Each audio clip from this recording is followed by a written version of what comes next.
Recording studio Madhubani. किस्मत के दोस्त छेले, हाँ किस्मत के दोस्त छेले, प्यार कर हासिल भेले, हाँ किस्मत के दोस्त छेले, प्यार कर हासिल भेले। ले के घर में बजा कर जाने हो राम, ले के छोटुआ का जाने हो राम। डीजे रंजन ले के घर में बजा कर जाने हो राम, ले के छोटुआ का जाने हो राम। कौन एहन केल के कसूर,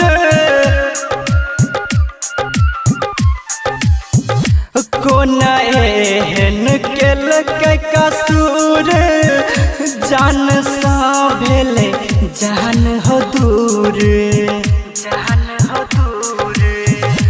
कौन एहन केल के कसूर, जान सा भेले जान हो दूर।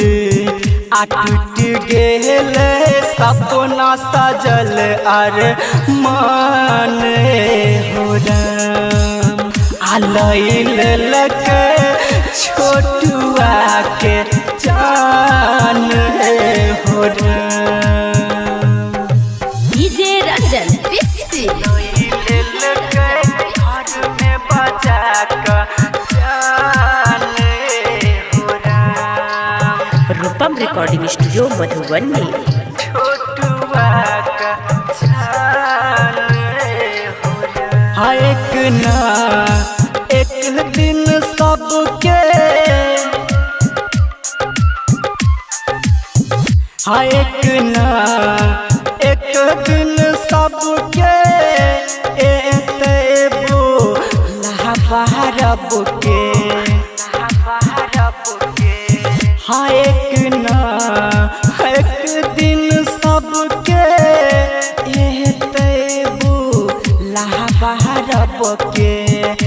तब किया भेले बेरा हम इंसान हे हो राम, ले के छोटुआ के